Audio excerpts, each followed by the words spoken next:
ကပ္ပအကြီးဆုံးလေးစားထွန်းထူထားတဲ့ရွှေဖျားကြီးကျောင်းတည်ပြီးပြီလားပတရားရောက်ရင်ဒါကိုမသွားလို့မဖြစ်ဘူးနော်ဤတို့ပတရားခီးစဉ်ရဲ့နောက်ဆုံးအနေနဲ့လေးစားဖျားလို့လူသိများကြတဲ့ထိုင်းနိုင်ငံပတရားနာက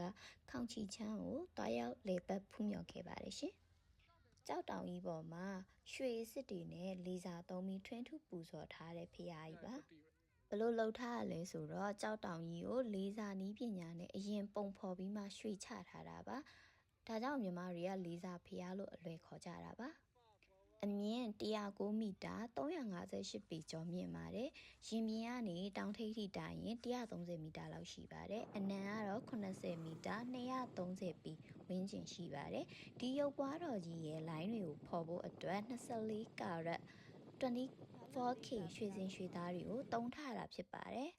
1996ခုနှစ်မှာထိုင်းဘုရင်ကြီးဘုရင်ရာမ9ရဲ့နန်းဆန်သက်အနှစ်50ပြည့်အထိမ်းအမှတ်ဖြစ်နေတည်ထားကိုယ်ွယ်ထားဖြစ်ပါတယ်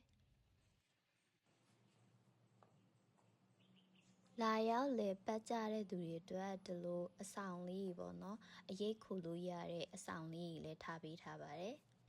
ပတရားကနေကားနဲ့ဆိုနိုင်ဝက်လောက်ပဲမောင်းရတာဆိုတော့သွားရတာလည်းအရန်လွယ်ရယ်နော်ဆိုင်ကယ်နဲ့ပဲသွားကားနဲ့ပဲသွားအဆင်ပြေပါတယ်ကိုရီးယားတော့ဆိုင်ကယ်နဲ့သွားတာပေါ့လေ